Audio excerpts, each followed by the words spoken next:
ఈ దినము వాక్య ధ్యానాంశము నిమిత్తము ఆత్మీయ మరణము అంటే ఏమిటి అనే అంశము ధ్యానం చేద్దాం. లేదంటే ఒక వ్యక్తి తన జీవితంలో ఎప్పుడు ఆత్మీయంగా చనిపోయిన అనుభవంలో ఉన్నట్లు మనము వారిలో ఉన్న లక్షణాన్ని బట్టి మనం గుర్తించగలము అని మనం చూస్తే, మన జీవితంలో మనము జీవిస్తున్న ఈ శారీరక జీవితంలో బాహ్య పురుషుడు, ఈ బాహ్య శరీరము అందరికి కూడా దృఢంగా, ఆరోగ్యముగా, అందముగా కనబడుతూ ఉంటుంది. అయితే మానవుని యొక్క జీవితంలో క్రైస్తవునికి బాహ్య శరీరము కన్నా అంతరంగ పురుషుడు, బాహ్య పురుషుని కన్నా అంతరంగ ఆత్మ పురుషుడు అనేవాడు చాలా ప్రాముఖ్యమైన వాడు. పౌలు గారు అంటారు, మా బాహ్య పురుషుడు కృషించుచున్నను, మా అంతరంగ పురుషుడు దినము నూతన పరచబడుచున్నాడు, బలపరుచున్నాడు అని పౌలు గారు అనేక సార్లు చెబుతుంటారు. నా దేవుని ప్రజలారా, నేటి దినములో ఒక వ్యక్తి జీవితంలో ఆత్మీయంగా మరణించిన వ్యవస్థలోనికి, ఆత్మీయంగా పతనా వ్యవస్థలోనికి ఎప్పుడు వెళ్ళాడు అని మనం గమనిస్తే, మొట్టమొదటగా దేవుడు కలిగించే జీవములో నుండి వేరుపరచబడినప్పుడు వ్యక్తి ఆత్మీయంగా మరణ వ్యవస్థలోనికి వచ్చినట్లు మనం గమనించవచ్చు. బైబిల్ గ్రంథంలో పౌలు గారు ఎఫెసీయులకు రాసిన పత్రిక 4వ అధ్యాయము 17-18 వచనంలో మనకి స్పష్టంగా చెబుతాడు. ఎఫెసీయులకు రాసిన పత్రిక 4వ అధ్యాయము 17-18 వచనాలు చదువుదాం. కాబట్టి అన్యజనులు నడుచుకొనున్నట్లు మీరిక మీదట నడుచుకొనవలదని ప్రభువునందు సాక్ష్యమిచ్చుచున్నాను. వారైతే అంధకారమైన మనస్సు గలవారై తమ హృదయ కాఠిన్యము వలన తమలోనున్న అజ్ఞానము చేత దేవుని వలన కలుగు జీవములో నుండి వేరుపరచబడిన వారై తమ మనస్సునకు కలిగిన వ్యర్థత అనుసరించి నడుచుకొనుచున్నారు. చదివిన లేఖనములో అనేక విషయాలు మనకు కనబడతాయి.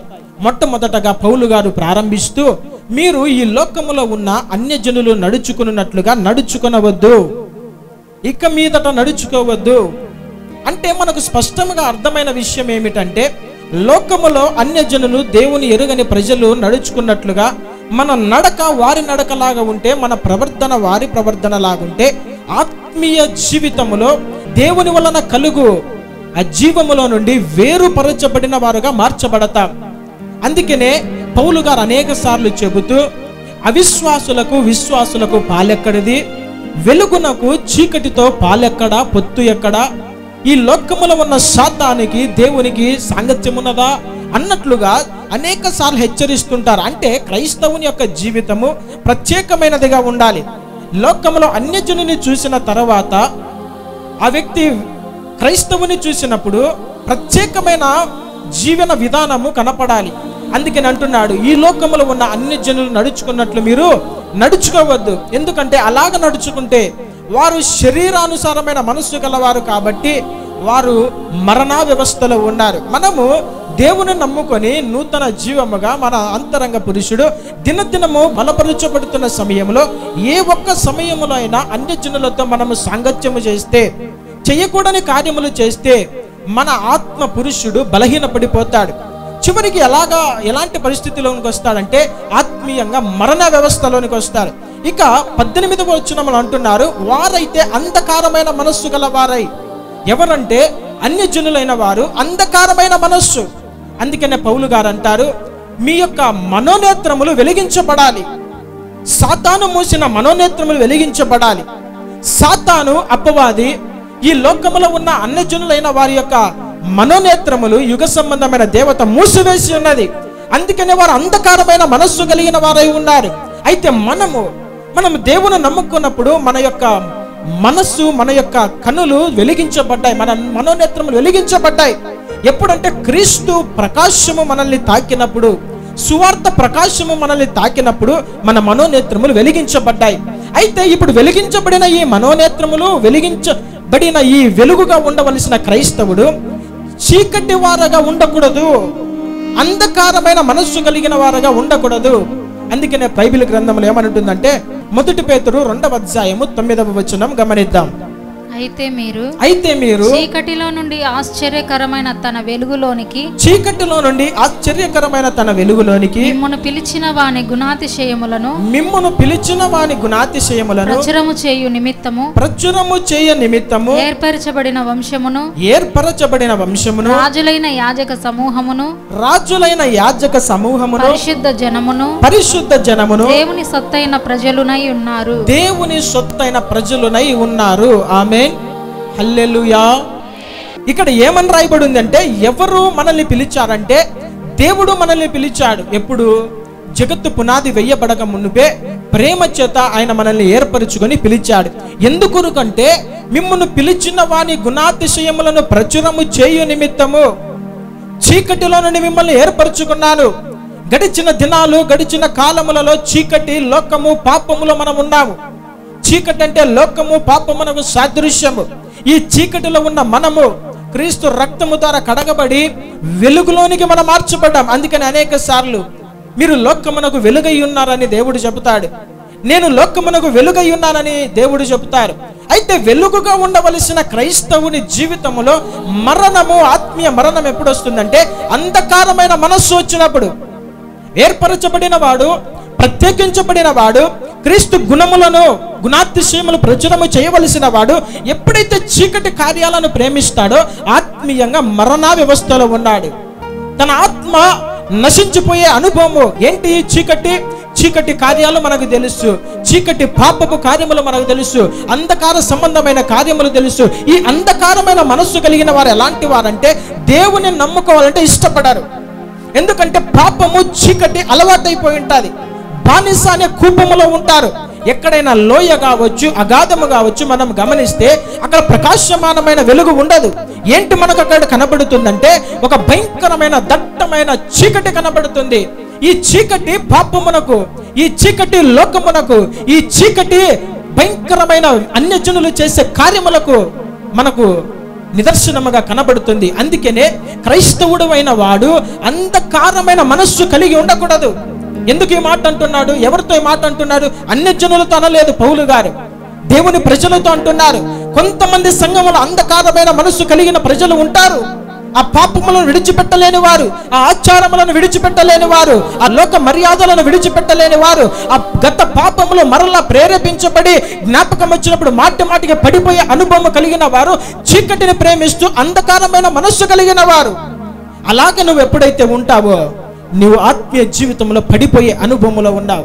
నీ ఆత్మ నశించిపోయే అనుభవంలో ఉన్నది. అయితే ఈ చీకటి క్రియలను, అంధకార క్రియలను ప్రేమించేవారు ఎలాంటి వారు అని మనం చూస్తే బైబిల్ గ్రంథంలో కుక్క తన వాతికి తిరిగినట్లు, కుక్కంట వామిటింగ్ చేసుకొని మరలా ఆ వామిటింగ్ ని తింటుందంట. క్రైస్తవుడైన వాడు మరలా అంధకారమైన మనస్సు కలిగిన వాడు అదే వ్యవస్థలో ఉన్నాడు. కడగబడిన పంది బురదలో మరలా పొరలాడినట్లు క్రైస్తవుని జీవితం కూడా అలాంటిదే. కడగబడ్డావు క్రీస్తు రక్తము ద్వారా, మరలా పాపము, మరలా పెళ్లిళ్ళు, ఫంక్షన్లు వచ్చినప్పుడు బురదలో పొల్లాడుతూ ఉంటారు. మరలా లోక సంబంధమైన అన్యజనులతో పాటు, ఫ్రెండ్స్తో పాటు తిరిగేటప్పుడు మరలా బురదలో పడి పొల్లాడే అనుభవం. ఇది ఆత్మీయంగా మరణ వ్యవస్థకు దారి తీస్తుంది. రెండవ మాట ఏమనుందంటే తమ హృదయ కాఠిన్యము వలన అని రాయబడి ఉంది. ఏంటి ఈ హృదయ కాఠిన్యం అంటే? హృదయ కాఠిన్యము కలిగిన వానికి ఎంత చెప్పినా కూడా వినని మనస్తత్వం.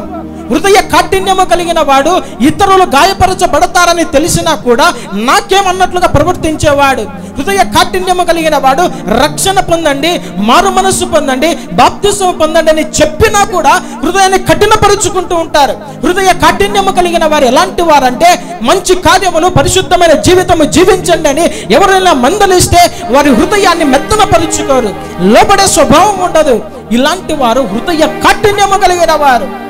దేవుని నమ్ముకోరా బాబు, దేవుని నమ్ముకోండమ్మా, సమయం లేదు, లోకము భయంకరమైన పరిస్థితుల్లో ఉంది, మన జీవితాలను దేవునికి సమర్పించుకోవాలని సేవకులు ఎంత అరిచినా కానీ, ఎంత ప్రసంగాలు చేసినా కానీ చాలా మందికి అది పని చేయడం లేదంటే హృదయము మెత్తన చేయబడలేదు, హృదయము కఠినముగా ఉన్నది. హృదయాన్ని కఠినపరుచుకుంటున్నారు. ఇంకా కఠినమైన హృదయం కలిగిన వారు ఎలాగుంటారంటే 10 మందిలో కలుస్తారు, 10 మందితో మాట్లాడారు, 10 మందిని ప్రేమించారు, 10 మందితో కలిసి దేవుని నామముని మహిమపరచారు. వారు ఎలాంటి అంటే మేము స్పెషల్, మేము డిఫరెంట్ అంటాం, మేమే పరిశుద్ధులం అంటారు, మాకన్నా గొప్పవారు లేరంటారు, మాకన్నా గొప్పవారు ఆస్తిపరులు లేరంటారు, మాకన్నా ఉన్నతమైన స్థానంలో ఉన్నవారు లేరంటారు, మాకన్నా విద్యావంతులు లేరనుకుంటుంటారు. ఎలాంటి వారు అంటే హృదయ కాఠిన్యము కలిగిన వారు, లోపడే స్వభావం ఉండదు. నా దేవుని ప్రజలారా, హృదయ కాఠిన్యము కలిగిన వానికి ఏది చెప్పినా కూడా వినరు, నేను చేసేదే కరెక్ట్ అనుకుంటారు. ఇది నీ జీవితంలో ఆధ్యాత్మికమైన జీవితం వచ్చేంత సమయంలో ఆ హృదయ కాఠిన్యము కలిగి ఉంటే దేవుని వలన కలుగు జీవములో నుండి నువ్వు వేరుపరచబడిన వారు అయిపోతావు. నీ ఆత్మ నశించిపోయే అనుభవంలోనికి వస్తుంది. తర్వాత ఏమనుందంటే తమలో ఉన్న అజ్ఞానము చేత. చాలా మందికి జ్ఞానము కొదవుగా ఉంటుంది, దేవుని గురించి జ్ఞానము కొదువుగా ఉంటుంది, లోక సంబంధమైన జ్ఞానం ఎంత కావాలైనా ఉంటుంది, దేవుని గురించిన జ్ఞానం ఉండదు, వాక్యము గురించిన జ్ఞానం ఉండదు, ఆధ్యాత్మికమైన విషయాలు తెలుసుకున్నట్లు గ్రహించున్నట్లు ఆధ్యాత్మికమైన లోతునకు వెళ్ళున్నట్లు జ్ఞానము ఉండదు, లోక సంబంధమైన జ్ఞానం ఉంటుంది. ఈ యొక్క ఆధ్యాత్మికమైన సంబంధమైన జ్ఞానము లేకపోతే సాతాను మనల్ని పడగొట్టే అవకాశం ఉంది. అందుకే తమలోనున్న అజ్ఞానము చేత ఎవడైనా పడిపోతున్నాడు అని మనం చూస్తే, దేవుని నుండి దూరం అయిపోతున్నాడని మనం చూస్తే, దేవుని మందిరం నుండి దూరం అయిపోతున్నాడని చూస్తే వానిలో అజ్ఞానము మనకు కనబడుతుంది. జ్ఞానముగా ప్రవర్తించేవాడు దేవునితో సహవాసం చేస్తాడు, దేవుని మందిరముతో సహవాసం చేస్తాడు, ఆత్మీయ జీవితాన్ని కట్టుకుంటాడు, బలపరుచుకుంటాడు. కానీ అజ్ఞానము కలిగిన వాడు ఏం చేస్తాడంటే దేవుని నుండి దూరం అయిపోతాడు. చివరి మాట ఏమనుంది? దేవుని వలన కలుగుని జీవంలోని వేరుపరచబడిన వారై తమ మనస్సుకు కలిగిన వ్యర్థత అనుసరించి నడుచుకుంటారంట. ఏంటి ఆత్మీయ మరణం అంటే? నేనే మార్గమును, సత్యమును, జీవమును అంటున్నాడు దేవుడు. ఎక్కడుంది ఆ మాట? యోహాను సువార్త 14వ అధ్యాయము 6వ వచనములో నేనే మార్గమును, నేనే సత్యమును, నేనే జీవము. ఏంటి ఈ జీవము? నిత్య జీవము. ఈ జీవం ఎలాంటిది? చనిపోయిన తర్వాత మనిషి తమ ఆత్మకు కలిగిన నిత్య జీవము గురించి ఇక్కడ ప్రస్తావించబడింది. అయితే ఈ వ్యక్తి వ్యర్థతను అనుసరించి దేవుడు వలన కలుగు జీవములో నుండి వేరుపరచబడిన వారుగా మార్చబడుతున్నారు. అంటే మరణ వ్యవస్థ. జీవము నుండి వేరుపరచబడడం అంటే ఏంటి? ఒక వ్యక్తి ఉన్నట్లుండి చనిపోయినాడు అనుకోండి, జీవములో నుండి వేరుపరచబడ్డాడు, ఆత్మ శరీరాన్ని విడిచి వెళ్ళిపోయింది. ఆధ్యాత్మికమైన జీవితంలో కూడా నువ్వు ఎప్పుడు జీవములో నుండి వేరుపరచబడతావంటే కఠిన హృదయము, అంధకారమైన మనస్సు, ఇంకా అజ్ఞానము కలిగి ఉంటే, చివరిగా వ్యర్థతను అనుసరించి నడుచుకుంటే. ఏంటి వ్యర్థత? వ్యర్థమైనది అంటే ఏ మనిషికి ఉపయోగపడనది, దానితో ఏ పని లేదు, దానితో ఏ లాభము లేని దానిని వ్యర్థమైనది అంటారు. మనుషులు కూడా వ్యర్థమైన వాటిని ప్రేమిస్తూ వాటి వెంట పరిగెడుతున్నారు కాబట్టి దేవుని వలన కలుగు జీవములో నుండి వేరుపరచబడుతున్నారు. అంటే ఆత్మీయంగా మరణ వ్యవస్థలోనికి వెళ్ళిపోయారు. చాలా మంది జీవితాలు నేటి దినంలో చనిపోయిన అనుభవంలో ఉన్నది. ఆత్మీయంగా పైకి బాగానే ఉన్నాం, పరిశుద్ధుల, మంచి వస్త్రాలు, మంచి అందము, మంచి సౌందర్యం, మంచి డబ్బు, కానీ ఆత్మీయ జీవితంలో చనిపోయిన స్థితి. ఏంటి వ్యర్థము? వ్యర్థమైన మాటలు, వ్యర్థమైన పనులు, వ్యర్థమైన ఉచ్చారణ, వ్యర్థమైన విత్తనములు, వ్యర్థమైన మనుష్యులు, వ్యర్థమైన సంభాషణలు, వ్యర్థమైన ప్రేమలు, వ్యర్థమైన తలంపులు, వ్యర్థమైన సాంగత్యము, వ్యర్థమైన దేవతలు, వ్యర్థమైన సహాయము, వ్యర్థమైన ప్రయత్నము, 12 రకములైన వ్యర్థమైన వాటి కొరకు ఈ భూలోకంలో నువ్వు పరిగెత్తి అలసిపోయి చివరికి మరణా వ్యవస్థకు వెళ్ళిపోతావు. అందుకనే నా దేవుని ప్రజలారా, నీవు దేవుని వలన కలుగు జీవములో నుండి వేరుపరచకూడదని క్రీస్తు ప్రేమ నిన్ను బలవంతము చేయుచున్నది. హల్లెలూయా, హల్లెలూయా. నీ ఆత్మ నశించిపోకూడదనే దైవజనుని ద్వారా దేవుడు వాక్యమును ప్రకటిస్తున్నాడు. నీ ఆత్మ నశించిపోకూడదనే ఆయన ప్రేమ చూపిస్తున్నాడు. నీ ఆత్మ నశించిపోకూడదనే ఆయన కృప చూపిస్తున్నాడు. నువ్వెన్ని పాపములు, బలహీనతలు ఉన్నా కూడా మరి యొక్క అవకాశము, నూతన దినము దేవుడు ఎందుకు నీకు ఇస్తున్నాడంటే ఆత్మ నశించిపోకూడదు. మరణ వ్యవస్థలో ఉన్న నీవు తిరిగి నూతన జీవముగా దేవునితో నడవాలని దేవుడు ఒక అవకాశం ఇస్తున్నాడు.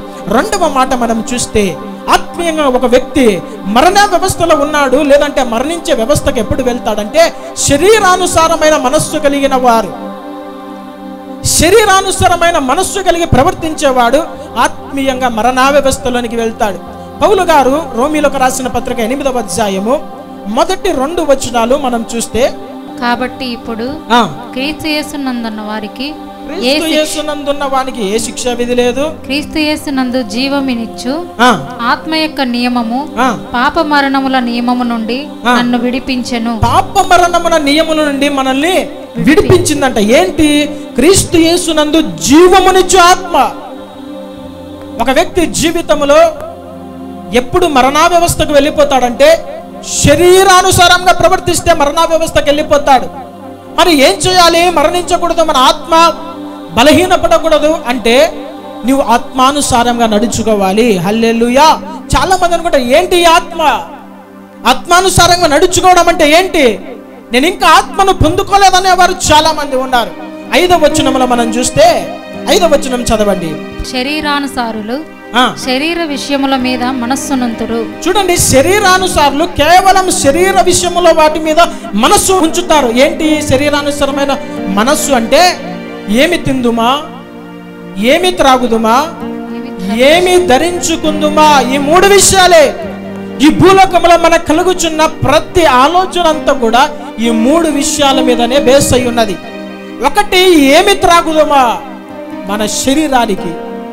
ఏమి తిందుమా, మన శరీరానికి. ఏమి ధరించుకుందుమా, మన శరీరానికి. ఈ 3 విషయాల కోసమే మనిషి ఎంతగానో కష్టపడుతున్నాడు. ఎంతవరకు అంటే తన చివరి శ్వాస వరకు కూడా ఈ 3 విషయాల కోసమే ఆయన ఎంతగానో పోరాడుతూ ఉంటారు.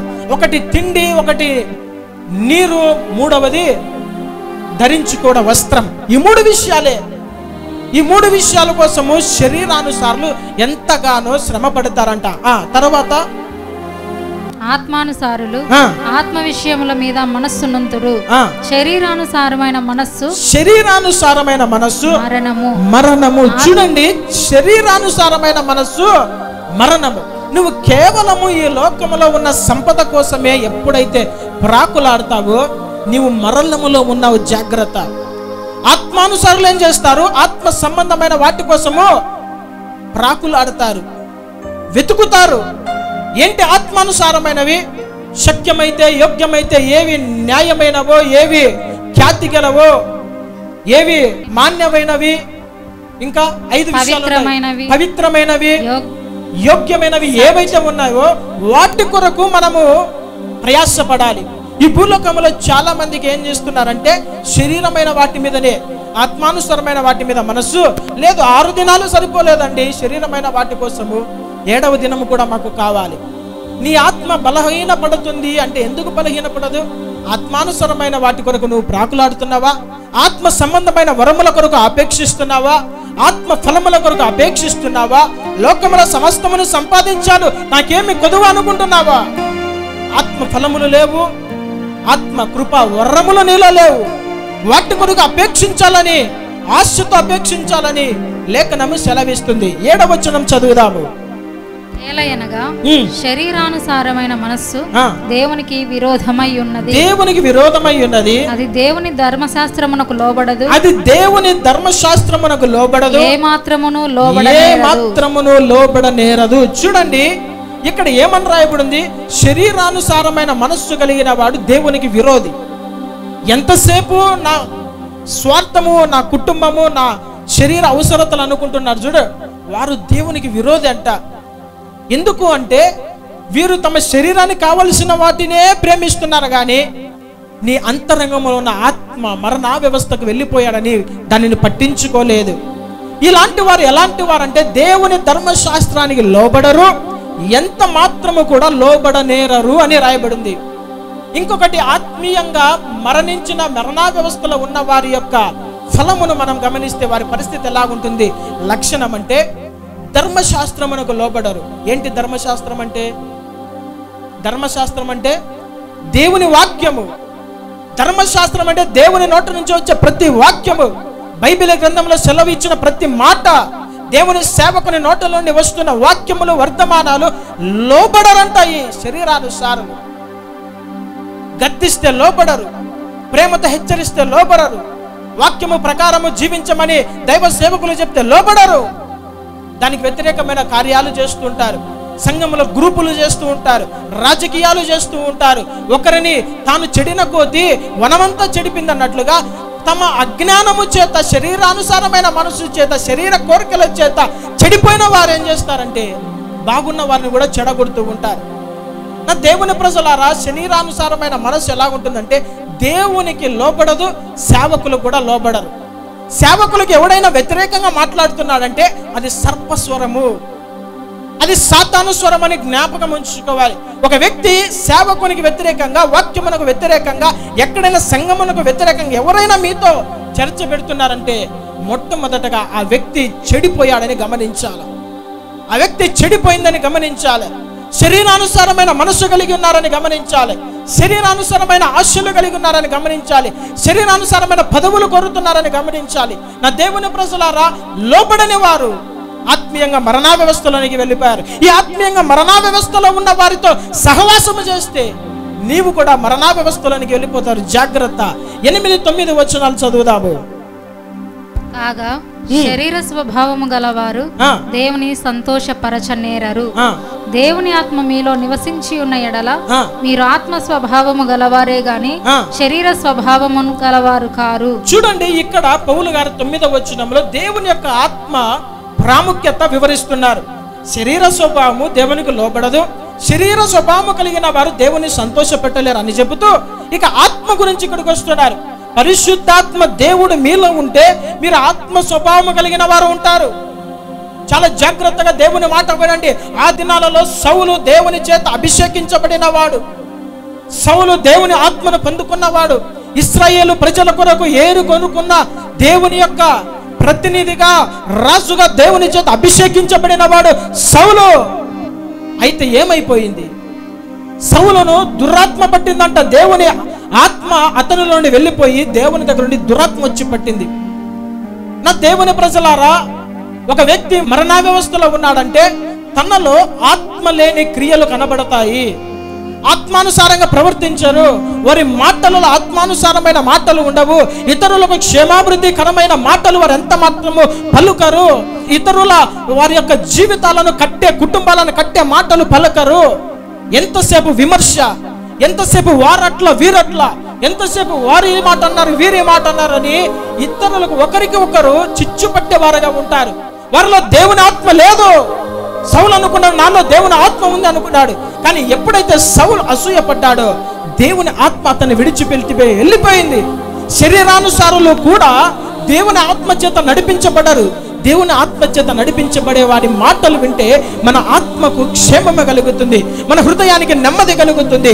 వారు ఒక్క మాట పలికినా మనకు సమాధానం కలుగుతుంది. అందుకనే సమాధాన పరచువారు ధన్యులు, వారు దేవుని కుమారులు అనబడతారు. అయితే సమాధానము లేకోకుండా ఒకరికొకరు చిచ్చులు పెడుతూ రాజకీయాలు చేసేవాడు దేవుని ఆత్మ కలిగిన వాడు కాదు. వాడు దురాత్మ చేత ప్రేరేపించబడి, సాతాను చేత ప్రేరేపించబడి, సాతాను దూతగా పనిచేస్తున్నాడు. కాబట్టి కేవలం శరీరానుసారమైన మాటలు చెబుతున్నాడు, శరీర క్రియలు నెరవేరుస్తున్నాడు. నా దేవుని ప్రజలారా, నీలో శరీర సంబంధమైన కార్యములు కనబడుతూ ఉంటే నువ్వు ఆత్మీయంగా చనిపోయావు. జాగ్రత్త. చాలా మంది అనుకుంటారు నేను మందిరానికి వెళ్తున్నాను, ప్రభు ఆత్మ నాలో ఉన్నది అనుకుంటున్నావు. నీలో దేవుని ఆత్మ ఎప్పుడు వెళ్ళిపోయింది. నువ్వు ఆత్మ చేత నింపబడలేకపోతున్నావంటే శరీరానుసారమైన వ్యక్తివే. శరీరానుసారమైన వ్యక్తి లోబడరు, శరీరానుసారమైన వ్యక్తి దేవుని సంతోషపరచరు. నా దేవుని ప్రజలారా, అందుకనే నీవు మరణా వ్యవస్థలో ఉన్నావా లేదా అని ఈ దినాన దేవుడు సూటిగా స్పష్టముగా వాక్యపు వెలుగు ద్వారా నీతో మాట్లాడుతున్నప్పుడే నీ యొక్క ఆత్మను సరి చేసుకో, ఆత్మను పునరుజ్జీవము చేసుకో. అగ్ని మరలా మండునట్లుగా ఒక తీర్మానం తీసుకో. ఏదో గతంలో జరిగిపోయింది, ఏదో తెలియక పాపములో ఉన్నాను, శరీర సంబంధమైన వాటి కొరకు ప్రాకులాడుతూ పడిపోతూ ఆత్మ మరణించే స్థానానికి వచ్చింది.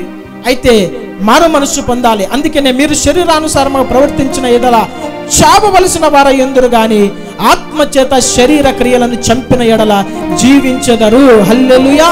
ఎలాగ శరీర క్రియలను చంపాలి? గళితీయులకు రాసిన పత్రిక 5వ అధ్యాయంలో 19 నుండి 21 వచనాల్లో 15 రకములైన శరీర కార్యములు ఉన్నవి. ఈ శరీర కార్యాలు చేయవారు దేవుని రాజ్యమును ఎంత మాత్రము కూడా స్వతంత్రించుకొన నేరరు అని బైబిల్ స్పష్టంగా సెలవిస్తుంది. 15 రకములైన శరీర కార్యములలో ఏవైతే ఉన్నావో ఒక్కొక్కటి ఆత్మ పరిశీలన చేసుకోవాలి. శరీర కార్యములు చేసేవాడు ఆత్మ మరణ వ్యవస్థలో ఉన్నది. శరీర కార్యములు చేయవాడు నువ్వు చావవలసిన పరిస్థితిలో ఉన్నావు. పరిశీలన చేసుకోవాలి. నా ఆరోగ్యం ఎలాగుంది అని ప్రతిరోజు నువ్వు పరిశీలన చేసుకుంటావే, నా ఆత్మ ఎలాగున్నారని పరిశీలన చేసుకునే అవకాశము లేదా, సమయము లేదా? నీ ఆత్మ పరిస్థితి ఎలాగుంది? సిద్ధులలో నూనె ఉన్నదా? సిద్ధపడిన పరిస్థితిలో ఉన్నావా? నా దేవుని ప్రజలారా, చాలా జాగ్రత్త కలిగి మనము జీవించాలి. ప్రమాదంలో ఉన్నావు, శరీరము బాగానే ఉన్నది, కానీ ఆత్మ నశించిపోతున్నాడు, ఆత్మ మరణ వ్యవస్థలో ఉన్నాడు. అందుకనే దేవుడు హెచ్చరిస్తున్నాడు, జాగ్రత్త కలిగి ఉండాలి. మూడవ విషయము, మరణ వ్యవస్థలో ఉన్న వారి యొక్క జీవితం ఎలాగుంటుందంటే వేషధారణ కలిగి జీవిస్తూ ఉంటారు. ఆత్మీయంగా మరణించిన వారి స్థితి వేషధారణ, ఒక నటన జీవితము, ఒక మోసపూరితమైన జీవితము. ఎవరినో మెప్పించాలి, సేవకులను మెప్పించాలి, విశ్వాసులను మెప్పించాలి, లోకములో ఉన్న వారిని మెప్పించాలి. పైకి భక్తి కలవారమని చెప్పుకొని దాని శక్తిని ఆశ్రయించని వారు ఎంతో మంది ఉన్నారు. అందుకనే దేవుడు మాట్లాడుతున్నాడు. ప్రకటన కింద 3వ అధ్యాయము మొదటి 2 వచనాలు దేవుడు సుట్టిగా స్పష్టంగా మాట్లాడుతున్నాడు. ప్రకటన గ్రంథము 3వ అధ్యాయము మొదటి 2 వచనాలు. సార్దీసులో ఉన్న సంఘపు దూతకు ఇలాగు వ్రాయము, 7 నక్షత్రములను దేవుని 7 ఆత్మలను గలవాడు చెప్పు సంగతులేవనగా, నీ క్రియలను నేను ఎరుగుదును. ఏమనగా, మన క్రియలు దేవుడు ఎరిగి ఉన్నాడు. జీవించుచున్నావన్న పేరు మాత్రం ఉన్నది గాని, నీవు మృతుడవే. చూడండి, నీవు మృతుడవే. ఒక్కటే మాట దేవుడు చెప్తున్నాడు. నీ క్రియలు నాకు బాగా తెలుసు, నువ్వు అనుకుంటున్నావు నేను బాగా జీవిస్తున్నాను. అయితే దేవుని దృష్టిలో నీ జీవితం ఏంటి? నీ ఆత్మీయ జీవితం ఏమిటి? ఆయన అంటున్నాడు, జీవించుచున్నావన్న పేరు మాత్రమే, జీవశవముగా బ్రతుకుతున్నావు. జీవించుచున్నావని పేరు మాత్రమే నీకున్నది, అయితే నీవు మృతుడవే అంటున్నాడు. చూడండి, దేవుని నోట నుండి ఈ మాట వచ్చిందంటే ఏదో బలమైన కారణం ఉంటుంది. సార్దీసులో ఉన్న సంఘపు దూతకి ఇలాగ రాయమంటున్నాడు. ఏమంటున్నాడు? పైకి మాత్రమే జీవిస్తున్నా. లోకములో మనిషి మాత్రమే కాదు, జంతువులు, జలచరాశులు, పక్షులు, నేలను పాకు పురుగులు, ఏమి లేనివారు, అడుక్కునేవారు అందరూ కూడా బ్రతుకుతున్నారు. అయితే క్రైస్తవునికి వాటికి తేడా ఏంటి తెలుసా? క్రైస్తవుడు 2 విధాలుగా జీవించాలి. ఒకటి, శరీరముగా నీ శరీరము బ్రతుకుతూ ఉన్నప్పుడు నీలో ఉన్న ఆత్మ పురుషుడు జీవిస్తూనే ఉండాలి. ఆత్మ పురుషుడు ఏమైపోయాడు? శరీరానికి కావలసిన సమస్తాన్ని బ్రాండెడ్ కావాలి, మంచి ఫుడ్ కావాలి, మంచి నిద్ర కావాలి, మంచి బిల్డింగ్ కావాలి, మంచి వాహనం కావాలి. నీ లోపల ఉన్న ఆత్మ పురుషుడు ఏమైపోయాడు? జీవించుచున్నావనే పేరు మాత్రమే నీకు, అయితే నీవు మృతుడవు. ఎందుకు ఈ మాట అంటున్నాడు? చూడండి 2వ వచనములో, నీ క్రియలు నా దేవుని ఎదుట సంపూర్ణమైనవిగా నాకు కనబడలేదు గనుక జాగరూకుడవై చావనయున్న మిగిలిన వాటిని బలపరచుము. చూడండి, క్రియలు దేవుని ఎదుట సంపూర్ణమైనవిగా కనబడలేదంట. క్రైస్తవుని నేను అనుకుంటున్నావు కదా, బాప్తిస్మము పొందుతూనే ఇంకా అయిపోయింది, టికెట్ కొనుక్కున్నాను, డైరెక్ట్ రిజర్వేషన్ అయిపోయింది, ఎప్పుడైనా నా టికెట్ రెడీగా ఉంటుంది, టకా అని పైకి వెళ్ళిపోతాను అంటున్నావు. కానీ దేవుడు ఏమంటున్నాడు? నీ క్రియలు నా ఎదుట సంపూర్ణమైనవిగా కనపడడం లేదు. పౌలు గారు ఏమంటాడంటే, ఏ విధము చేతనైనా గాని మిమ్ములను ఆయన రాకడలో సంపూర్ణమైన వారిగా నిలబెట్టుటకు నేను ప్రయాసపడుతున్నాను. దైవజనుడు ఎందుకు ప్రయాసపడతాడు? బాప్తిసం ఇచ్చి ముంచి ఇంకా వెళ్ళిపో అని విడిచిపెట్టచ్చు, కొత్త ఆత్మలు పట్టుకొని రావచ్చు. అది దేవుని సేవకుని లక్షణము కాదు. బాప్తిసము పొందిన తర్వాత పోషించేది సేవకుని లక్షణము, సరిదిద్దేది సేవకుని లక్షణము, ఖండించేది, గద్దించేది, మంచి ఆహారము చేత వారిని తృప్తిపరిచేది సేవకుని లక్షణము. ఒకవేళ ఒక గొర్రె జబ్బుగా ఉన్నట్లయితే ఆ గొర్రె మీద శ్రద్ధ పెట్టాలి. ఒక గొర్రె బాగలేదు, తనలో అనారోగ్యం ఉందంటే దాని గాయములు కట్టాలి, కట్టు కట్టాలి, శ్రద్ధ తీసుకోవాలి, తినిపించాలి, అన్ని చేయాలి. అయితే నీ క్రియలు సంపూర్ణమైనగా లేనప్పుడు సేవకుల ద్వారా దేవుడు నిన్ను హెచ్చరిస్తాడు. నీ జీవితంలో పలాయన క్రియలు మార్చుకోవాలి, అవి దేవునికి వ్యతిరేకమైన క్రియలని దేవుడు హెచ్చరిస్తాడు. సంపూర్ణమైన క్రియలు అంటే ఏంటి? సంపూర్ణమైన ఆత్మీయత జీవితంలో, భక్తిలో సంపూర్ణత, మాన్యత కలిగి జీవించడం. ఏదో 1-2 విషయాల్లో నేను బాగా ఉన్నాను, ఇంకా భక్తి నాకు సరిపోయింది. నీకు సంపూర్ణత ఎప్పుడు వస్తుంది తెలుసా? దేవుని ఆత్మను పొందుకున్నప్పుడు. ఆమేన్, హల్లెలూయా. పరిశుద్ధాత్మను పొందుకున్నప్పుడు ఆయనే నిన్ను సర్వశక్తంలోనికి నడిపిస్తాడు, సంపూర్ణమైన వారిగా నిలబెట్టాలని దేవుడు. అయితే చావలై ఉన్న వాటిని నీవు సరిచేయి, మిగిలిన వాటిని బలపరచుమంటున్నాడు. ఇంకను ఏం సమయము అధికము కాలేదు, మించిపోలేదు. ఇంకా ఏవైతే నీలో చచ్చిపోయే అనుభవంలో ఉన్నదో నీ ఆత్మ జీవితము, వాటిని ఏం చేయాలో తెలుసా? నువ్వు బలపరచాలి, జాగ్రత్త పడాలి. సమయం మించిపోలేదు. సమయం మించిపోయిందని ఎప్పుడు చెప్తావంటే, నీ శరీరం నుండి నీ ఆత్మ వేరుపరచబడినప్పుడు సమయం మించిపోయింది. ఇప్పుడు ఏముంది మనకు? సమయము మనకు చాలా శ్రేష్టమైనదిగా దేవుడు ఇచ్చి ఉన్నాడు. ఎందుకు? ప్రతి దినము మనల్ని మనము శుద్ధీకరించుకోవాలి, ప్రతి దినము మనల్ని మనము పరిశీలన చేసుకోవాలి, మనల్ని మనం విమర్శించుకోవాలి. దానికోసమే దేవుడు సమయం ఇస్తున్నాడు. ఇక మూడో విషయంలో, ఒకవేళ నువ్వు అలాగ చేయకపోతే, నీవు ఏలాగు ఉపశేషం పొందితివో, ఏలాగు వింటివో జ్ఞాపకము చేసుకొని దానిని గైకొనుచు మారు మనసు పొందుము. హల్లెలూయా, హల్లెలూయా, హల్లెలూయా. నీవు మరలా నీ ఆత్మ పురుషుడు బలపడాలంటే మారు మనసు కావాలా? ఏంటి మారు మనసు? నేను బాప్తిసం ముందుకే మారు మనసు పొందినా, రక్షణ పొందినాను, బాప్తిసం పొందుకున్నాను, ఇంకా ఎందుకు మారు మనసు? మారు మనసు ఎందుకు కావాలి తెలుసా? శరీరానుసారంగా ప్రవర్తిస్తున్నందుకు, వేషధారణ కలిగి జీవిస్తున్నందుకు. బాగానే ఉన్నాను కానీ వేషధారణ జీవితము. అందుకనే యేసయ్య భూలోకములో భయంకరంగా మేము ఎట్లా చెప్పుకుంటారంటే, యూదులు మా అంత పరిశుద్ధులే లేరు అని చెప్తారు. శరీర శుద్ధిని బాగా ప్రేమించేవారు యూదులు. నాకు ధర్మశాస్త్రం అంతా తెలుసు అంటారు. యూదులు ఎవరికి కూడా తల వంచారు. యూదులు చాలా రోషము కలిగిన వారు. అలాంటి యూదులను, శాస్త్రులను, పరిసయ్యులను, సద్దుకయ్యులను ఏమంటారు తెలుసా? యేసయ్య, వేశ్యదారులైన శాస్త్రులారా, పరిసయ్యులారా. యూదులు దేవుడు ఎన్నుకున్న ఇశ్రాయేలు ప్రజలు, వారినే దేవుడు ఆ మాట అంటే, అంత భక్తి కలిగి ఉన్నామని వారు చెప్పుకుంటున్నారే, వారినే వేశ్యదారులారా అంటున్నాడు. సున్నము కొట్టిన సమాధులారా. పైకి సమాధి బాగా ఉంటుంది, గ్రానైట్, మార్బులు, స్టోన్స్ దానికి తగిలించి ఉంటుంది కదా. లోపల ఆ సమాధిని తీస్తే ఏముంటుంది? భయంకరమైన స్మెల్ ఉంటుంది, అస్థిపంజరం ఉంటుంది, పురుగులు ఉంటాయి. మానవుని యొక్క జీవితము అని చెప్పను కానీ, మేము భక్తులమని చెప్పుకునే, సీనియర్ విశ్వాసులమని చెప్పుకుంటే, అబ్బ తాతల కాలం నుండి మేము క్రైస్తవులు అని చెప్పుకుంటే, పరిశుద్ధులమని చెప్పుకుంటే, కొంతమంది క్రైస్తవుల జీవితాలు కూడా అలాగునే ఉంది.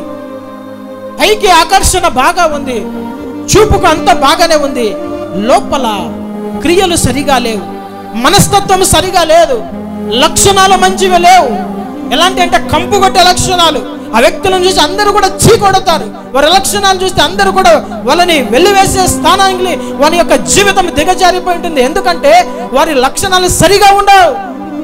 పైకి భక్తులమే, బైబిల్ పట్టుకుంటాము, తెల్లని వస్త్రాలు వేసుకుంటాము, బాగా ఆరాధన చేస్తాము, సొంత వీధులలో మేము దేవుని నామాన్ని ఘనపరుస్తాము, అన్ని బాగానే ఉన్నాయి. అయితే లోపల పరిమళ సువాసనగా లేరు. దేవుడు ఎందుకు మనల్ని ప్రేమించాడు? క్రీస్తు మిమ్మల్ని ప్రేమించేది ఎందుకు? పరిమళ సువాసనగా ఉండమంటే, సమాధిలో వచ్చే కంపు కొట్టే క్రైస్తవులు ఉన్నారు. ఎవరు వీళ్ళు? వేషధారణ కలిగిన క్రైస్తవులు. లోపలికి ఒక విధముగా, బయటికి ఒక విధముగా ప్రవర్తించి నటించేవారు. జాగ్రత్త, నీవు మృతుడవే, జీవిస్తున్నావు, అయితే నీ క్రియలు నాకు తెలుస్తున్నాయి అంటున్నాడు. ఆ మాటలు మళ్ళీ మీరు చూడండి, మత్తయి సువార్త 23వ అధ్యాయము 23 నుండి 28 వచనాల్లో ఉంటాయి. అక్కడ ఏమని రాయబడి ఉందంటే, మీరు గిన్నెను బయట శుభ్రం చేస్తారు కానీ లోపల శుభ్రం చేయరు. ఇంకా వినండి వాక్యము, అవన్నీ వద్దు, సమయం లేదు. మనము సామాన్లు ఒక ప్లేట్లో అన్నం తింటే ఎక్కడ తింటాము? ప్లేట్ ఇట్లా గుంతగా ఉంటే ఇక్కడ తింటాము. కడిగేది ఎక్కడ? ఇక్కడే కడగాలి కదా. కానీ ఆ దినాలలో సోకాళ్ళు మంచి భక్తిపరులు, పరిశుద్ధులు ఏం చేస్తున్నారంట? గిన్నెను బయట శుభ్రం చేస్తున్నారు. ఎందుకు? కింద ఏముంటుంది? కింద ఏమైనా అన్నము, పప్పు వేసుకుంటామా? నీటికి ఎట్లుండేది అట్లే ఉంటుంది. లోపల తిన్నది ఆ గలీజ్ అయినది కడగరు. ఒక ప్లేట్ ఉంది, లోపలకు చూపించకుండా బయటకు చూపిస్తున్నారు. అయితే మన జీవితాలు ఎలా ఉండాలో తెలుసా? ఆ లోపల కూడా ఎలా ఉందో తీసి చూపించాలి జనాలకి. లేదంటే వేషధారివి, లేదంటే నటన జీవితము, మోసపూరితమైన జీవితము. లోపల క్లీన్ చేసుకుంటే క్రిములు ఏదైనా కానీ అపవిత్రత ఉంటే అంతా వెళ్ళిపోతుంది. లోపల కుళ్ళులు, కోపాలు, ద్వేషాలు, విభేదాలు, అసమాధానాలు, క్షమించలేని స్వభావము, ప్రేమ లేని స్వభావము, ఇవన్నీ పెట్టుకొని మేము పరిశుద్ధులము, ఇట్లా ఇది పరిశుద్ధత కాదు, ఇది చూపించాలి. జాగ్రత్త నా దేవుని ప్రజలారా, ఇలాంటి వారిని దేవుడు క్షమించాడు. దేవుడు వేశ్యలైనా క్షమిస్తాడు కానీ వేశ్యదారులను క్షమించాడు. అందుకనే ఈ భక్తి పరులైన వీరు చెప్పుకుంటున్నారు కదా, వీళ్ళు శాస్త్రులు, పరిచయులు, సద్వికులు, ప్రధాన యాజకులు, వాళ్ళని చూస్తే భయంకరమైన కోపము దేవునికి. మిగతా ఎవరినైనా భయంకరమైన పాపములో ఉన్న వారిని, వేశ్యలను, వ్యభిచారులను కూడా దేవుడు ప్రేమతో పలకరించాడు, ప్రేమతో వారిని క్షమించాడు. కానీ వీళ్ళను చూస్తే దేవునికి మంట. ఎందుకు? మోసం చేస్తున్నారు ప్రజలని, సేవకులను మోసం చేస్తున్నారు, విశ్వాసాలను మోసం చేస్తున్నారు. అందుకని వేషధారణమైన జీవితం ఉంటే నీవు మృతుడవే, జాగ్రత్త. మంచి క్రియలు బయటికి, మంచి మాటలు, ప్రైస్తలాడు, బాగుండు, ప్రార్థన చేస్తాం, అట్లుండి ఇట్లుండి అంటున్నారు కానీ లోపల విషయం ఉంది, జాగ్రత్త.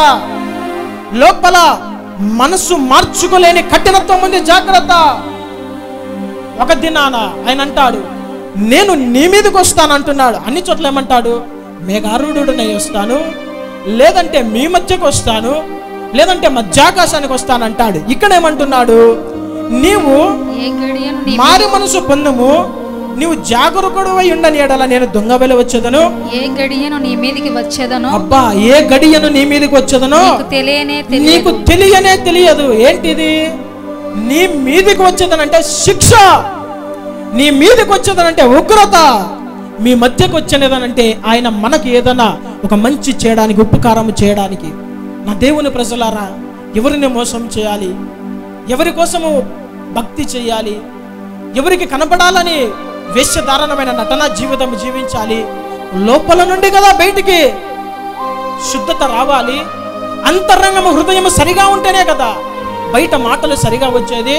హృదయం సరిగానే ఉంటే కదా చూపులు సరిగా ఉండేది. హృదయం సరిగా ఉంటేనే కదా తలంపులు సరిగా ఉండేది. లోపల కడుగు కొనకుండా బయట చూపిస్తున్నావే, ఎంత వేషధారణకరమైన జీవితం జీవిస్తున్నావు. దేవుడు ఈ దినాన్ని అంటున్నాడు, నువ్వు మృతుడవు. మృతులతో సహవాసం చేసేవారు కూడా మృతులు. జాగ్రత్త. ప్రతి వాని ఫలం ఏమిటో గమనించి వారితో సహవాసం చేయండి. ఏ సంఘస్థులు కావచ్చు, ఏ డినామినేషన్ వాళ్ళు కావచ్చు, ఏ సేవకులు కావచ్చు, ఏ సహోదరులు కావచ్చు, వారి అంతరంగంలో ఉన్న లక్షణాలు అవి మంచివా కాదా? క్రీస్తు బోధించిన వాటి విషయము వారు ఉన్నది ఉన్నట్లుగా ప్రవర్తిస్తున్నారా?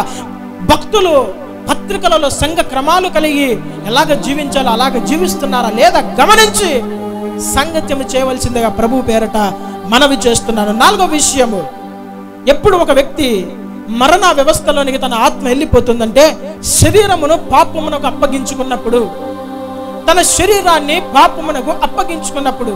రోమిలకు రాసిన పత్రిక 6వ అధ్యాయము 11 నుండి 13 వచనాలు గమనిద్దాం. అటువలే మీరును పాపము విషయమై మృతులుగాను, దేవుని విషయమై క్రీస్తు యేసునందు సజీవులుగాను మిమ్మును మీరే ఎంచుకొనుడి. ఒక్క నిమిషం, ఇక్కడ ఏమని రాయబడింది? మీరు పాపము విషయమై మృతులుగాను, దేవుని విషయమై క్రీస్తు యేసునందు సజీవులుగాను మిమ్మును మీరే ఎంచుకొనుడి. దేవుడు ఏ వ్యక్తిని కూడా బలవంతము చేయడు. వినండి జాగ్రత్త. ఇప్పుడు అంటున్నారా కొంతమంది, ఏమంటున్నారు? మత మార్పిడి చేస్తున్నారు, బలవంతం చేస్తున్నారు అంటున్నారు కదా. నా దేవుడే బలవంతము చేయలేదు. సేవకులు ఎందుకు బలవంతం చేస్తాడు? నా దేవుడే క్రైస్తవులనే బలవంతం చేయలేదు.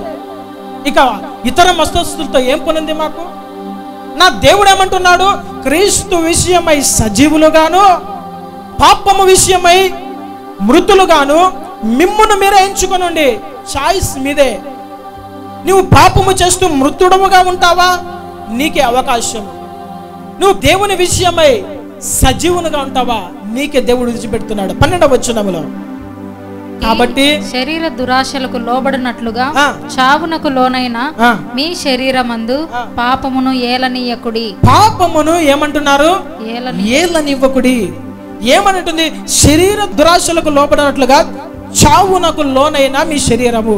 ఎందుకు ఇక్కడ మీ శరీరము చావునకు లోనైనది అంటున్నారంటే, శరీరము, దాని క్రియలు, దాని యొక్క రక్త మాంసములు ప్రతి ఒక్కరు కూడా ఈ భూలోకంలో అది విడిచి వెళ్ళవలసిందే. అందుకనే బైబిల్ ఏమంటుందంటే, రక్త మాంసములు దేవుని రాజ్యమును స్వతంత్రించుకొనలేరు. చావునకు లోనైన మీ శరీరం అంటున్నాడు. పరలోకానికి ఏది వెళ్తుందంటే ఆత్మ మాత్రమే. అందుకనే చావునకు లోనైన ఈ శరీరము కలిగించే దురాశలకు లోబడి పాపము చేయవద్దు.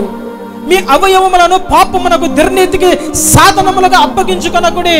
నా దేవుని ప్రజలారా, మేము పరిశుద్ధులము కదా, బాప్తిజం పొందాం కదా, పాపము లేదు కదా అనుకుంటున్నారా? అయితే నీవు ఏ ఏ పాపములో ఉన్నావో నీకు బాగా తెలుసు. ఇక్కడ ఏమంటున్నాడంటే 13వ వచనంలో చదవండి. మరియు మీ అవయవములను దుర్నీతి సాధనములుగా, దుర్నీతి సాధనములుగా అంటే అక్కడ ఆయుధములుగా ఉంటుంది, పాపమునకు అప్పగింపకుడి. అయితే మృతులలో నుండి సజీవులమనుకొని మిమ్మును మీరే దేవునికి అప్పగించుకొనుడి.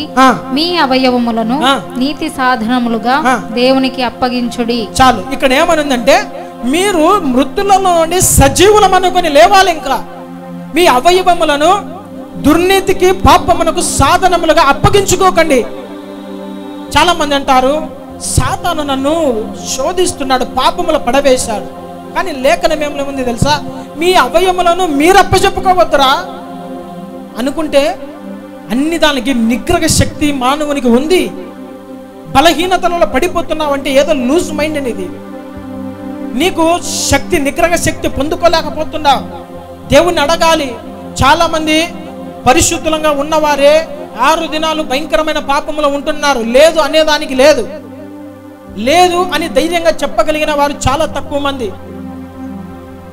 ఇంట్లో వెళ్తే సినిమాలు, సీరియల్స్, జోక్స్, ప్రోగ్రాములు, సెల్ ఫోన్ ఓపెన్ చేస్తే భయంకరమైన చూడరాని దృశ్యాలు చూస్తూ దేవుని గాయములు రేపుతున్నావు. నలుగురిలో వెళ్ళినప్పుడు నీ మాటలు సరిగా లేవు, నీ ప్రవర్తన సరిగా లేదు, బూతు మాటలు మాట్లాడుతున్నావు, ద్వంద్వర్థాలు వచ్చే మాటలు మాట్లాడుతున్నావు, ఆడపిల్లలను గ్యాలి చేస్తున్నావు, ఇంకా భయంకరమైన పాపపు తలంపులు కలిగి ఉన్నావు. నేను బయటికి పాపము చేయలేదు కదా. దేవుడు ఏమన్నాడు?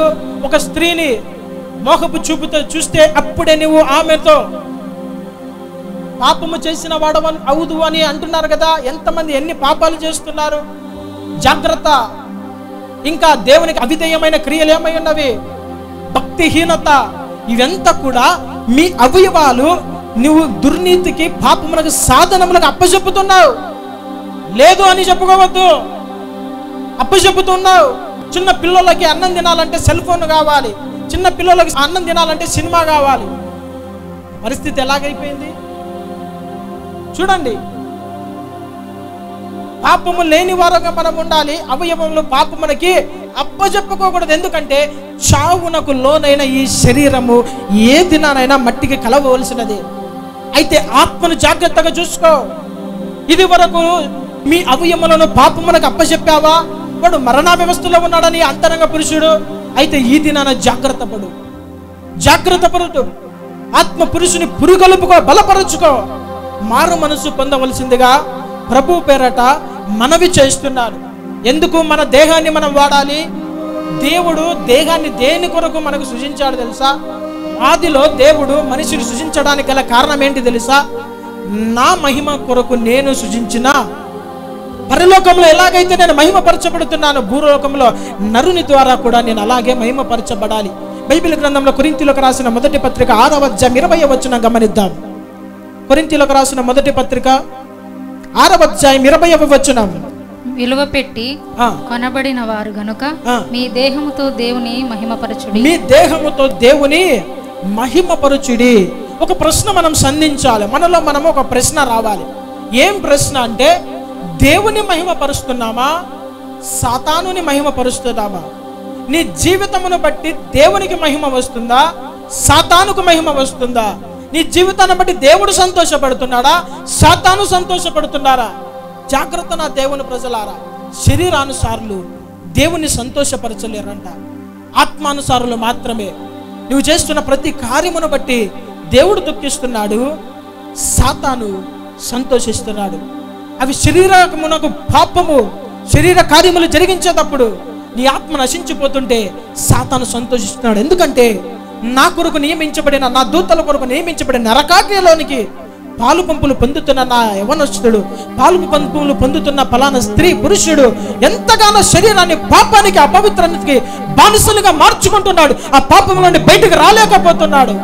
నాకు మహా సంతోషమని వాడు సంతోషపడుతున్నప్పుడు దేవుడు నీ కొరకు విజ్ఞాపన చేస్తున్నాడు. తండ్రి, విలువైన రక్తము నేను పెట్టి వారిని కొన్నానయ్యా, సమయము ఇంకా వారికి ఇవ్వు, వారు నశించిపోకూడదు, కొద్ది సమయమే, ఒక్క దినము వారికి అవకాశమే అని దేవుడు నీ కొరకు విజ్ఞాపన చేస్తున్నాడు.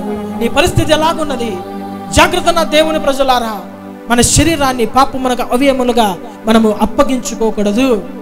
ఎవరికి మనం అప్పగించుకోవాలి? దేవునికి అప్పచెప్పుకోవాలి. ఒకవేళ నువ్వు శరీరముతో పాపము చేస్తూ ఉంటే అది బహిరంగంగా కావచ్చు, ప్రత్యక్షంగా కావచ్చు, పరోక్షంగా కావచ్చు, మనసులో కావచ్చు, బాహ్యంగా కావచ్చు, ఏ పాపమైనా కానీ నీ ఆత్మ నశించిపోయే ప్రమాదం ఉంది. జాగ్రత్త. 5వ విషయం చెప్పి నేను ముగిస్తాను. ఇక లాస్ట్ది ఏంటంటే, ఒక వ్యక్తి మరణ వ్యవస్థలో ఉన్నాడు, ఆత్మ నశించిపోయింది, చనిపోయింది, మృతుడుగా ఉన్నాడు, లేదంటే మృతుడు కాబోతున్నాడు అంటే వారిలో ఏం కనబడుతుందంటే ప్రేమ లేనివాడుగా జీవిస్తారు. ప్రేమ లేనివారుగా ఉంటే అయిపోయి ఇక వారి జీవితము చాప్టర్ క్లోజ్. ఈ 1 యోహాను 3వ అధ్యాయము 13 నుండి 16 వచనాలు. 1 యోహాను 3వ అధ్యాయము 13 నుండి 16 వచనాలు. సహోదరులారా, లోకము మిమ్మును ద్వేషించిన ఎడల ఆశ్చర్యపడకుడి. మనము సహోదరులను ప్రేమించుచున్నాము గనుక మరణములో నుండి జీవములోనికి దాటి ఉన్నామని ఎరుగుదుము. చూడండి, సహోదరులను ప్రేమించుచున్నాము గనుక మరణములో నుండి జీవములోనికి దాటి ఉన్నాము అని ఎరుగుదుము. ప్రేమ లేని వాడు మరణమందు నిలిచి ఉన్నాడు. ఇక వినండి, ప్రేమ లేని వాడు ఎవడంట? మరణమందు. గట్టి చెప్పండి. ప్రేమ లేనివాడు మరణమందు నిలిచున్నాడు. ఏంటి ఈ మరణము? నిత్య నరకాగ్ని గుండము.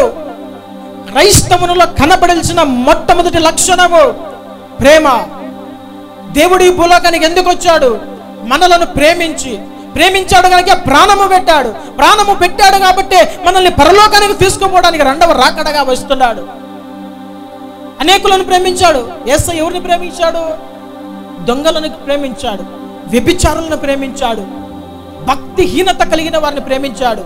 ఇంకా చూస్తే నరహంతకులకు ప్రేమించాడు, అందరినీ ప్రేమించాడు. కానీ దేవుని ప్రేమ కలిగి ఉన్నామని చెప్పుకుంటున్న క్రైస్తవుడు సహోదరుని ప్రేమించలేకపోతున్నాడు. మరణమందు నిలిచి ఉన్నావు, జాగ్రత్త. సహోదరుని ప్రేమించని వాడు మరణమందు నిలిచి ఉన్నాడు. ప్రేమే లేకపోతే క్షమాపణ ఉండదు. ప్రేమే లేకపోతే క్షమాపణ ఉండదు. మొట్టమొదటగా ఒక వ్యక్తి జీవితంలో క్రైస్తవుడని చెప్పుకునే దానికి ముందు తన జీవితంలో ప్రేమ కనబడాలి. చాలా మంది ఆత్మలు దేవుని ఎలాగా నమ్ముకున్నారంటే, మన ప్రేమను చూసి చాలా మంది దేవుని నమ్ముకున్నారు. చాలా సాక్ష్యాలు నేను విన్నాను. మీరు చూపిన ప్రేమ, మేము ఇది నా దేవుని నమ్ముకున్నాము. నువ్వు ఏ సువార్త నాకు ప్రకటించలేదు, ఏ కరపత్రము నాకు అందించలేదు. నీలో ఉన్న మంచి ప్రేమ గుణమే నిన్ను తిట్టినా ప్రేమించావు, కొట్టినా ప్రేమించావు, దూషించినా ప్రేమించావు, నీకు నష్టము కలిగించినా ప్రేమించావు, నీ మీద విరోధ స్వభావం పెట్టుకున్నా ప్రేమించావు. నీ ప్రేమను బట్టే నేను దేవుని నమ్ముకున్నానని చెప్పగలిగిన వారు చాలా మంది ఉన్నారు. అయితే నా దేవుని ప్రజలారా, క్రీస్తు ప్రేమ నీలో ప్రత్యక్షపరచబడకపోతే నీవు మృతుడవు. జాగ్రత్త. నీ ప్రేమ క్రియలు లేనిదైతే మృతుడవు. ఇక కింద ఏమని ఉంది చూడండి, తన సహోదరుని ద్వేషించువాడు నరహంతకుడు. ఏ నరహంతకుని యందును నిత్య జీవం ఉండదని మీరెరుగుదురు. తన సహోదరుని ద్వేషించువాడెవడు? గట్టి చెప్పాలా? ఎవరు? చెప్పండి గట్టిగా. నరహంతకుడు అంట. నరహంతకుడు ఒక వ్యక్తి యొక్క ప్రాణాన్ని దుర్మార్గముగా తీసిన వాడు నరహంతకుడు. ఏ వ్యక్తికి కూడా ఈ భూలోకములో ఒక వ్యక్తి ప్రాణాన్ని తీసే హక్కు ఎవరికి కూడా లేదు. ఒకరికి ఒకరి హక్కు దేవునికి మాత్రమే. అయితే ఇతరుల సంతోషాన్ని భంగము కలిగించిన వాడు నరహంతకుడు. ఇతరులను జీవింపకుండా నశింపచేయవాడు నరహంతకుడు. తన సహోదరుని ప్రేమించని వాడు నరహంతకుడు. ఏ నరహంతకుని యందు నిత్య జీవం ఉండదు. ఇక వినండి, సహోదరుని ద్వేషిస్తున్నావా? ఫలానా వ్యక్తి మంచోడు కాదండి అని చెడ్డు ప్రచారం చేస్తున్నావా? ఫలానా వ్యక్తి తగ్గింపు స్వభావం లేదండి అని చెడ్డు ప్రచారం చెప్తున్నావా? ఫలానా వ్యక్తి యొక్క గత జీవితంలో బలహీనతలని చెప్పి వాని జీవితం అది, వాడు అలాంటోడు, వాడంతా వీడంతా అని మాట్లాడి ఆ వ్యక్తిని ద్వేషిస్తున్నావా? ఆ వ్యక్తితో మాట్లాడటం లేదా? వందనాలు చెప్పిన ముఖాలు తిప్పుకొని పోతున్నారా? లేదంటే ఆ వ్యక్తి వారి కుటుంబాలకు రాలేదా? వారి యొక్క కార్యాలకు నువ్వు రాలేదా? వారి కుటుంబాల ప్రార్థనకి నువ్వు వెళ్ళలేదా? ఏ వ్యక్తిని నువ్వు ద్వేషించినావో నీవు నిత్య జీవానికి పాత్రుడవు కాదు. నిత్య జీవము లేదు నీకు. నువ్వు నరహంతకుడవు. నువ్వు నిత్య జీవానికి పాత్రుడవు కాదు. నా దేవుని ప్రజలారా, క్రైస్తవ జీవితం అంటే ఏంటి? జీవిత అంతం వరకు భక్తి సాధన చేయడము. ఏదో ఒక దినాన నేర్చుకొని ఇక నాకు వచ్చింది అనుకునేది కాదు. నువ్వు నేర్చుకున్న దాన్ని అలవరుచుకోవాలి. పరలోకం అంటే ఏంటి? పరలోకం అంటే పరలోకంలో ఎలాగ ఉండాలో భూలోకంలో దాని అలవాట్లను నేర్చుకొని ఇక్కడ దాన్ని ప్రత్యక్షపరచడమే పరలోకానికి వారసుడు కావడము. అయితే ఈ భూలోకంలో నీ సహోదరుని ప్రేమించకపోతే, నీ సహోదరుని ద్వేషిస్తే నువ్వు నరహంతకుడు అని లేఖనం సెలవిస్తుంది. నీలో నిత్య జీవము లేదు. యుగ యుగాలు దేవునితో ఉండవలసిన భాగ్యము కోల్పోయావు. శత్రువుని కూడా ప్రేమించమని లేఖనం సెలవిస్తుంది. ఏమంటున్నాడు? నేను చెప్పున్నది ఏమనగా, మిమ్మల్ని హింసించు వారి కొరకు ప్రార్థన చేయుడి, మీ శత్రువులను ప్రేమించుడి, వారికి ఆహారము పెట్టుడి, వాడు దప్పికొంటే నీళ్ళు ఇవ్వండి, వానికి వస్త్రం లేకపోతే వస్త్రములు ఇవ్వండి, వాడు చలితో ఉంటే చలిమంట వేయుడి, వానికి గృహము లేకపోతే నీ గృహంలోనికి ఆహ్వానించుడని దేవుడు చెబుతుంటే క్రైస్తవుడు ఎవరి బోధ వింటున్నాడు? క్రైస్తవులో ఉన్న లక్షణాలు ఎవరింటివి?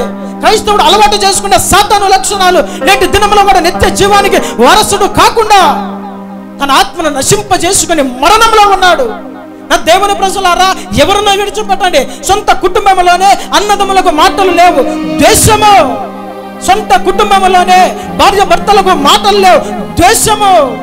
సొంత సంఘములోనే సహోదరి సహోదరులకు సఖ్యత, ఐక్యత, సమాధానము, ప్రేమ, క్షమాపణ గుణము లేదు, ద్వేషము. నరహంతకుడు. జాగ్రత్త. అనుకుంటున్నావు నేను గొప్పవాణ్ణి, నేను తగ్గను, నేను పరలోకానికి వెళ్తాను, నేనే పరిశుద్ధుడను. నువ్వు పరలోకానికి కాదు కదా, కనీసం పరలోకం యొక్క గవిని దగ్గర కూడా నువ్వు వెళ్ళలేవు. జాగ్రత్త. నా దేవుని ప్రజలారా, నీకు నిత్య జీవము లేదు. నేను 10 మందితో కలసను అంటే ఏంటి నీ లక్షణము? ఇంతవరకు చేసిన భక్తి ఏమైపోతుంది?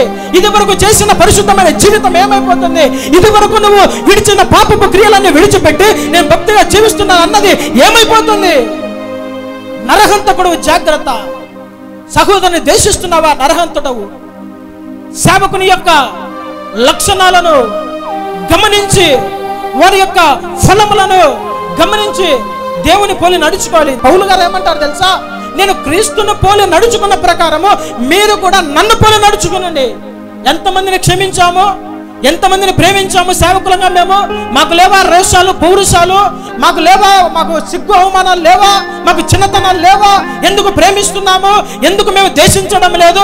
నష్టము కలిగించినా, చెడు వార్తలు పుట్టించినా, సంఘాలను చీల్చినా కూడా, దేశము మాటలు చెప్పినా కూడా, అబద్ధ సాక్ష్యాలు చెప్పినా కానీ ఎందుకు అదే వ్యక్తిని ప్రేమిస్తున్నాము? ఎందుకు అదే వ్యక్తిని కలుపుకుంటున్నాము? ఎందుకు అదే వ్యక్తిని దేవుడు ప్రేమించమని చెప్పినట్లుగా ప్రేమిస్తున్నామంటే నరహంతకులుగా మార్చబడకూడదని, ఆత్మ నశించిపోకూడదని, ఏ విధము చేతైనా ఆ ఆత్మ నశించిపోకుండా దేవుని ఎదుట నిలబెట్టాలనే కదా దేవుడు నేర్పిన మాదిరి కదా, పౌలు గారు సంఘానికి ఇచ్చిన క్రమాలు కదా. మరి క్రైస్తవుని జీవితంలో ఏమైపోయాయి ఈ మాటలు? ఎన్ని సంవత్సరాల ద్వేషము నీలో ఉన్నది? ఎన్ని సంవత్సరాల నుండి సహోదరుని ద్వేషిస్తున్నావు? ఎన్ని సంవత్సరాల నుండి బంధువులకు నీకు మాటలు లేవు? ఏదో గొప్పగా చెప్పుకుంటున్నావే, నేను వారితో మాట్లాడనండి, వారు సరి అయిన వారు కాదు, వారు మంచి ప్రవక్తన లేదు, వారు లోకానుసారులు, వారు లోక ఆచారంలో ఉంటున్నారు, వాడు నా గురించి ఈ మాట మాట్లాడు అని పెద్ద ఏదో గొప్పగా చెప్పుకుంటున్నావు. అది నువ్వు నరహంతకుడుగా మార్చబడ్డావని, నీలో జీవం లేదని నువ్వు గ్రహించలేకపోతున్నావు. జాగ్రత్త. శత్రువును కూడా ప్రేమించమని లేఖనం సెలవిస్తుంది, శత్రువుని ద్వేషించమని సాతాను చెబుతున్నాడు. ఎవరి స్వరం వింటున్నావు? దేవుని స్వరం వింటున్నావా? సాతాను స్వరం వింటున్నావా? సాతాను స్వరం విన్న హవ్వ ఈ భూలోకానికి పాపాన్ని కొని తెచ్చింది. సాతాను స్వరం విన్న ఆదాము హవ్వలు మొట్టమొదటగా ఈ భూలోకానికి పాపాన్ని తీసుకొని వచ్చారు మానవ జాతికి. నా దేవుని ప్రజలారా, సమాధానము, శక్యత, ప్రేమ లేని గుణము నీలో ఉంటే భక్తి చేసినా కూడా వ్యర్థమే. జాగ్రత్త. మోసపూరితమైన జీవితం అది. పేరుకు మాత్రమే సీనియర్, పేరుకు మాత్రమే నేను పరిశుద్ధుడను, పేరుకు మాత్రమే నేను పరిశుద్ధాత్మను పొందుకున్నాను, పేరుకు మాత్రమే నేను భాషలు మాట్లాడుతున్నాను, పేరుకు మాత్రమే నేను వరములు. పౌలు గారు కూడా ఆ మాట చెప్పాడు. కొరింథీయులకు రాసిన మొదటి పత్రిక 13వ అధ్యాయంలో అంటాడు, ప్రేమ దోషములను కప్పుతుంది, ప్రేమ కలిగి ఉండడానికి ప్రయాసపడండి. నేను భాషలతో మాట్లాడితే ఏం లాభము? నేను ప్రవచిస్తే ఏం లాభము? నాకు దర్శనం వస్తే ఏం లాభము? నేను బాగా వాక్యము ప్రకటిస్తే ఏం లాభము? నేను తెల్లని వస్త్రాలు వేసుకుంటే ఏం లాభము? ప్రేమ లేని వాడనైతే నేను వ్యర్థుడనే కదా అని 14వ అధ్యాయం మొదటి వచనంలో, ప్రేమ కలిగి ఉండుటకు ప్రయాసపడుము.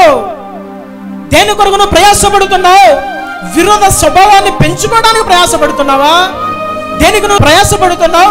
ఆస్తులను కూడబెట్టుకోవడానికి ప్రయాసపడుతున్నావా? అయితే లేఖనం ఏం సెలవిస్తుంది? ప్రేమ కలిగి ఉండడానికి ప్రయాసపడుము. హల్లెలూయా. దానిని వెంటాడాలంట. ఎందుకు వెంటాడాలి? ప్రేమ లేకపోతే నీకు నిత్య జీవము లేదు. నరహంతకుడు, ఆత్మీయంగా మరణ వ్యవస్థ, మరణించిపోయావు. ఇన్ని సంవత్సరాల అసమాధానం ఉందంటే నువ్వు ఏ భక్తి పరుడవు? ఎవరికి చెప్పుకోవాలి? ఎవరికి చూపించుకోవాలి? నా దేవుని ప్రజలారా, ఆయన అంటాడు, నువ్వు అర్పణ అర్పించే సమయంలో నీ సహోదరుడు నీ మీద ఏదైనా అసమాధానం కలిగి ఉంటే ఆయన అంటాడు, నీకు నీ సహోదరుని మీద కాదు.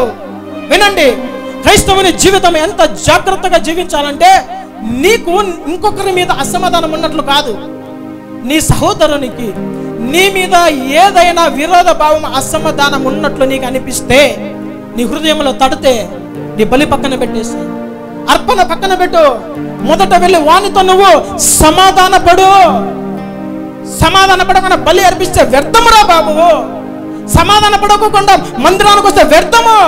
సమాధాన పడకోకుండా, ప్రేమ లేకపోకుండా, క్షమాపణ లేకోకుండా, ప్రేమ లేని స్వభావం, కఠిన స్వభావం కలిగి ఉంటే నువ్వు 10వ భాగాలు ఇచ్చిన వ్యర్థము. క్షమాపణ లేని జీవితము కలిగి నీవు జీవిస్తూ మందిరానికి వస్తున్నా కానీ సీనియర్ అని చెప్పుకున్న వ్యర్థము. సమాధాన పడిన తర్వాత వచ్చి అర్పణ అర్పించు, అప్పుడు నేను ఆ అర్పణని అంగీకరిస్తానంటున్నాడు. నా దేవుని ప్రజలారా, ఇంకొక మాట చూడండి, 1 యోహాను 4వ అధ్యాయము 20వ వచనములో, ఎవడైనను నేను దేవుని ప్రేమించుచున్నానని చెప్పి, వినండి, నేను దేవుని ప్రేమించుచున్నానని చెప్పి తన సహోదరుని ద్వేషించిన ఎడల అతడు అబద్ధికుడగును. తాను చూచిన తన సహోదరుని ప్రేమింపని వాడు తాను చూడని దేవుని ప్రేమింపలేడు. చూడండి, ఎవడైనా కూడా నేను దేవుణ్ణి ప్రేమిస్తున్నాను. మీలో చాలా మంది ఎంతమంది దేవుని ప్రేమిస్తున్నారంటే అందరు ఎత్తుతారు చెయ్యి. ఎతరా? దేవుని మీద ప్రేమ ఉంటేనే కదా నేను ప్రార్థనకి మందిరానికి వచ్చానని చేతులు బాగా ఎత్తుతారు. కానీ దేవుని ప్రేమించడం అంటే ఏంటి? దేవుని ప్రేమించడం అంటే కనపడని దేవుని ప్రేమించడం వద్దు. దూరంగా ఉన్న దేవుని ప్రేమించమని కాదు. నీ ఎదుట ఉన్న, నీ పక్కన కూర్చున్న వారికి ముఖాలు చాటేసుకొని కూర్చోవడం కాదు దేవుని ప్రేమించడం అంటే. కొంగులు అడ్డం పెట్టుకొని కూర్చోవడం కాదు దేవుని ప్రేమించడం అంటే. మూతులు ముఖాలు తిప్పుకొని పోవడం కాదు దేవుని ప్రేమించడం అంటే. ఏంటి ప్రేమ? నీ ఎదుట ఉన్న నీ సహోదరుని ప్రేమిస్తే నీకు కనపడని దేవుని నిజంగా నువ్వు ప్రేమించినట్లే. నీ సహోదరుని ప్రేమించకపోతే దేవుని ప్రేమించలేదు. దేవుని ప్రేమ నీలో లేకపోతే నువ్వు మరణమందు ఉన్నావు. నువ్వు మరణమందు ఉంటే నీకు నిత్య జీవము లేదు. నీకు నిత్య జీవము లేకపోతే నరకానికి పాత్రుడు. జాగ్రత్త నా దేవుని ప్రజలారా. తనను చూడని దేవుని ప్రేమించాలని చెప్పుకున్న దానికన్నా నీ కనుల ఎదుట కనబడుతున్న నీ సహోదరులను, నీ బంధువులను, నీ స్నేహితులను ప్రేమిస్తే అది ఏ నిజముగా నువ్వు దేవుని ప్రేమించడము. ఆమె హల్లెలూయా, హల్లెలూయా, హల్లెలూయా, హల్లెలూయా. మర్మమును గ్రహిద్దాము, మర్మమును స్వీకరిద్దాము. ఇది మొదలుకొని ప్రేమ కలిగి ఒకరు కలిగి ఉంటేనే నీ ఆత్మ జీవిస్తున్నట్లు. లేని ఎడల మరణములో ఉన్నాడు అంటున్నాడు. సహోదరుని ద్వేషించువాడు మరణములో ఉన్నాడు. 5 విషయాలు చెప్పాను. 1, దేవుని వలన కలుగు జీవము నుండి వేరుపరచబడుట ఆత్మీయ మరణము. 2, శరీరానుసారమైన మనసు కలిగి ఉండడము ఆత్మీయ మరణము. 3, వేశ్యధారణ కలిగి జీవించడము ఆత్మీయ మరణము. 4, శరీరమును అవయములను పాపమునకు దాసులుగా అప్పగించుకోవడము ఆత్మీయ మరణం. 5, ప్రేమ లేని వారుగా జీవించడము ఆత్మీయ మరణము. ఇక ఆత్మ పరిశీలన చేసుకుందాం. మీ ఆత్మలు నశించిపోయాయా? మరణ వ్యవస్థలో ఉన్నాయా? మరణించిపోయాయా? ఇక బ్రతకలేని పరిస్థితిలో ఉన్నాయా? దేవుని వాక్యపు వెలుగులో పరిశీలించుకుందాం. దేవుడు ఒక్కసారి హెచ్చరిస్తాడు. ఇది చివరి హెచ్చరిక కావచ్చు. కళ్ళు మూసుకుని ప్రార్థన చేద్దాం. పరిశుద్ధుడా, జీవాధిపతి, జీవం కలిగిన యేసయ్య, నీ ఘనమైన పరిశుద్ధ నామమునకు వందనములు, స్తోత్రములు. ఇది నాన్న ప్రభా, మీరు మాట్లాడిన అమూల్యమైన మాటలు, సత్యమైన మాటలు, ఆత్మలను ఉజ్జీవింపచేయు మాటలు, మరణ వ్యవస్థలో ఉన్న ఆత్మలను, అంతరంగ పురుషుడిని బలపరిచి ఉజ్జీవింపజేసి ఆత్మలను రేపే మాటలను సూటిగా స్పష్టంగా వాక్యపు వెలుగులో నీ ప్రజలతో మాట్లాడిన విధానాన్ని బట్టి వందనాలు ప్రభా. విత్తబడిన వాక్యము అయ్యా కేవలం మీరే సూటిగా స్పష్టంగా మాట్లాడారు. సాతాను దొంగిలించకూడదు, ప్రజల హృదయాలను కఠినపరుచుకోకుండా నీ రాకడ కొరకై ఎక్కడ నరకములు నశించిపోతామనే భయము కలిగి 5 లక్షణాలు వారి నుండి తొలగించుకొని తమ ఆత్మలను పురిగొలుపుకొని మిగిలిన వాటిని సరి చేసుకొని బలపరుచుకొని ఈ శేష జీవితంలో ముందుకెళ్ళినట్లు కృప దయచేయండి. వాక్యం వీక్షిస్తున్న వారిలో ఎంతమంది అయితే అనారోగ్యంలో ఉన్నారో నీ గాయపడిన హస్తం చేత ముట్టి తాకి స్వస్థపరచండి. అద్భుతమైన స్వస్థత ప్రభావము, పునరుద్ధరణ శక్తి వారి శరీరంలో ఇప్పుడే ప్రవహించును గాక. బలమైన కార్యములు మీరు జరిగించండి. డాక్టర్లకు, వైద్యులకు అసాధ్యమైనది పరమ వైద్యుడు నీకు సమస్తము సాధ్యమే. అయ్యా, మీ గాయపడిన హస్తము చేత తాకండి. ప్రతి అసాధ్యమైన వ్యాధులను ప్రభువా, దీర్ఘకాలిక వ్యాధులను ఇప్పుడే స్వస్థపరచండి. తాకండి ప్రభువా. దురాత్మలను మీరు వెళ్ళగొట్టండి. చీకటిలో, పాపములో అంధకారమైన మనసు కలిగిన వారిని ఆ పాపమనే కూపంలో నుండి బయటకు తీసుకొని వచ్చి వెలుగు ప్రకాశింపజేసి నీ కొరకు వారు జీవించినట్లు కృప దయచేయండి. మరి ప్రాముఖ్యంగా ప్రభువా, అంతకన్నా శ్రేష్టమైన నీ రాకొడకై ప్రతి బిడ్డని ప్రభువా మీరు సిద్ధము చేయమని నజరీయుడైన యేసు నామములో అడిగి వేడుకుంటున్నాను తండ్రి. ఆమేన్. దేవుడు మిమ్మల్ని దీవించి ఆశీర్వదించునుగా. ఆమేన్.